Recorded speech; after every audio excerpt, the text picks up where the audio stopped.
Hello, my absolutely beautiful Libra friends, and welcome to your horoscope for December of 2021, where Libra, this is our last monthly horoscope of 2021, and I want to say thank you so much for spending the year or even just this video with me this year. I'm really excited to have you here, and it's always an honor to get to speak astrology into your life. So I don't want to hold you up. Let's get to the astro talk and see what is going on. First and foremost, if you are new here and you don't know, I love to collaborate, and one of the places I love to collaborate the most is with Astrology Hub, and we are coming up on the free 2022 forecast event. And if you've never been to it, or even if you've been around for a while and you've never been to the Astrology Hub forecast event, it is awesome. It is free. You can click in the description box down below right now and get signed up. It's a panel of astrologers, and we're talking about real live astrological symbols and what they mean in our lives coming for 2022. So I would absolutely love to see you there. Click in the description box and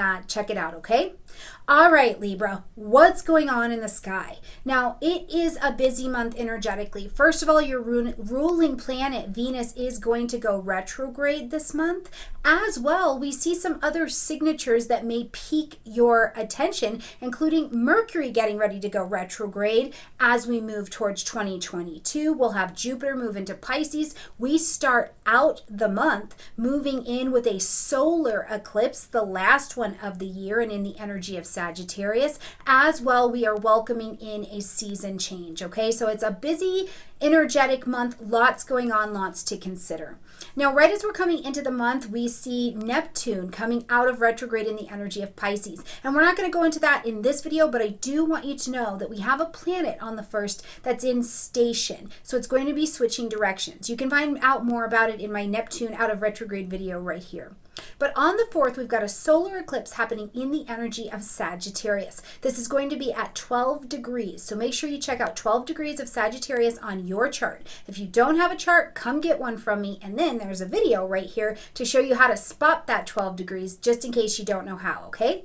12 degrees of Sagittarius for you is going to light up the 3rd house space. All things that have to do with communication, your thinking, writing, studying, teaching, all of these things, contracts, negotiations, will fall into this 3rd house space. Now, the solar eclipse is still our new moon for the month, so you're going to plant your seeds of intention to begin something new here, a new thought process, a new mental alignment with your physical body and with your spirit, new conversations, new ideas. If you've had writer's block, that new website, whatever it looks like, plant your seeds of intention here. And as early as the 18th of the month, I actually think you're starting to see a little return on the investment of what can be started here. It's a very exciting energy, and it'll play out over about the next 6 months, okay?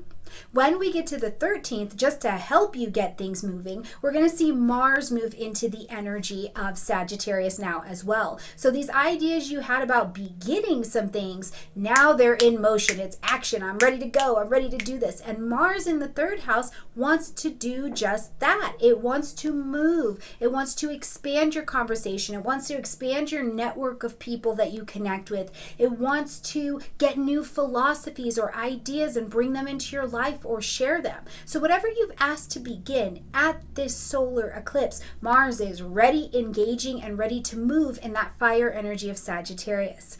Now, on the 13th as well, we're going to see Mercury move into the energy of Capricorn, okay? Now, this is going to take our thinking energy, our mental energy, the things we're talking about, we're considering, and we're going to get a little bit more serious about them. We get methodical. We need to be realistic with what we're doing. Are the thoughts, actions, conversations, and agreements that I'm having in my 4th house space allowing me to achieve? That's going to be a big thought that comes up for you because Mercury moving into Capricorn lights up your 4th house space.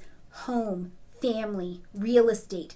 property, your own internal foundations and psychological beliefs. You're going to turn a bit more serious minded about what needs to be handled at this particular time. On the 18th, we see a full moon happening in the energy of Gemini. So this is going to move along and light up that ninth house space. So between the smaller mind and the big mind of the ninth house, we see that you've got lunar energy. So there's an awakening to your emotions and the reality of where your spirit is calling you in your ninth house. This is travel, publishing, marketing, broadcasting, big philosophies that govern your life. Topics and ideas of faith come out of here. International travel, things having to do with the law, they all live in this ninth house space for you. And the full moon says that something needs to be ended, acknowledged, or adjusted. So we will create a shift in this energy at this time. And maybe one of them is a philosophy or an idea that you have that you've been wanting to share out, or something you've been wanting to study, and you asked for the beginnings of help with that, to manifest that at this solar eclipse, and now you're already seeing some input on it as we get to the 18th, okay? On the 19th, Venus, your ruling planet, is going to step into retrograde in that Capricorn energy. So right here in the fourth house space. So from relationships to finances to what you value, even possessions of yours, physical, I can touch them possessions. You're going to be reviewing that at this particular time. And if things are out of balance, they're out of whack, they need to be redone, re-edited, reconnected, reinvented, re-gone over in some way, you will be allowing that energy to come in. Now, I wouldn't be surprised at all if there are old memories or old ideas around things from home or things with parents that do bubble up for you, so that you can see the value that they still have in your life today. Because really the question with Capricorn is, what I have here, is it helping me achieve? Am I seeing this without the rose-colored glasses, right? Am I able to see this from a more valuable and productive standpoint? And truly, if in your finances around home you have got financial or emotional leaks, this Venus retrograde is going to help you look at that all the way really in the full cycle until March, but the direct will happen in January, okay? Now, right behind that on the 21st, we see the sun move into the energy of Capricorn, and we're going to take a season switch. So in the north here, we are going to move into our winter time, and our friends down under are going to move into the summertime, okay? Now, as the sun moves through Capricorn, of course, we're going to get more serious about our energies. We've got to tighten things up. Look at our responsibilities, our obligations. Make sure that the foundations that we have for this next season of living are solid and we can build upon them. I also love this season because I feel like for each of us, as the sun comes into Capricorn, we have the opportunity to adjust our standards. What have you learned throughout 2021? What have you learned from last winter or season change to this one that has adjusted your standards of living, believing, and moving in your home? What does that look like for you? Then you can own it and step responsibly into the obligations of maintaining that. When we get to the 24th, we're going to see the last of the Saturn-Uranus square against each other, okay? Now, we saw it in February, we saw it in June, and we've got it happening now. So as these two have been squaring and pushing against each other and urging you to use your voice, to look at the joint contacts you've had in the life, to look at your traumas, to look at your relationship with your own within, there's been this breakout energy. I want to be free. I want to own my own space. I want to have my own vision and movement in this direction. I want to be free from the past, right? These energies, now because we've seen this pass twice, this particular square may be tense, can bring in anxiety, but ultimately I feel like this is the one that grants you a lot of understanding of how you differentiate yourself from these connections you've had before and what makes you you, and that leads to a lot of dang freedom, okay?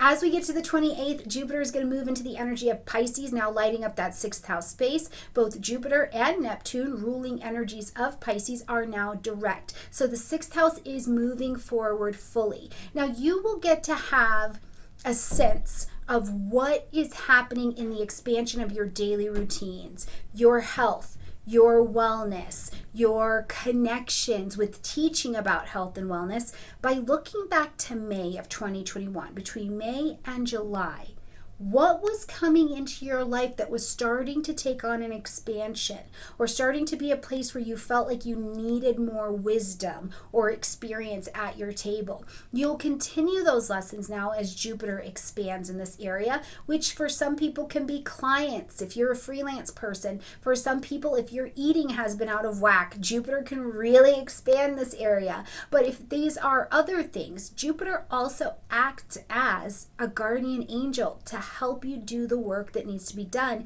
in this 6th house space, okay? So between now and May of 2022, you'll get to see Jupiter travel through that Piscean energy. It'll take a break, get into Aries, do a little bit more Pisces, and then we'll close out and have Jupiter move solidly into Aries. Now, as we close out 2021, Mercury is going to move into its pre-retrograde shadow time on December 29th.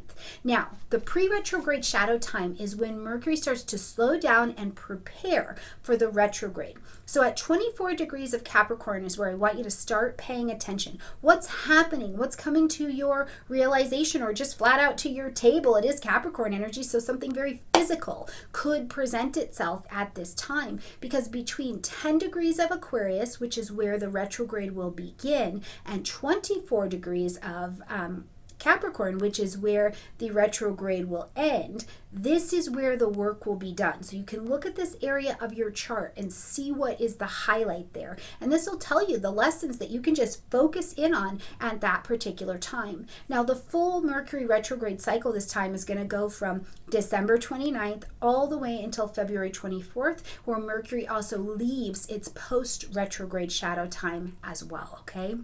All right, Libra, I have had a brilliant year with you, walking with you, talking with you. I hope that what you found on this channel is something that made you feel empowered and gave you guidance, and also pushed you to remember that you have say in the life that you are living and you get to make a lot of choices. I hope December is gorgeous for you. I look forward to seeing you in the forecast event. Remember, it's free, which I like. And I will see you next year, my beautiful friends. Bye, Libra.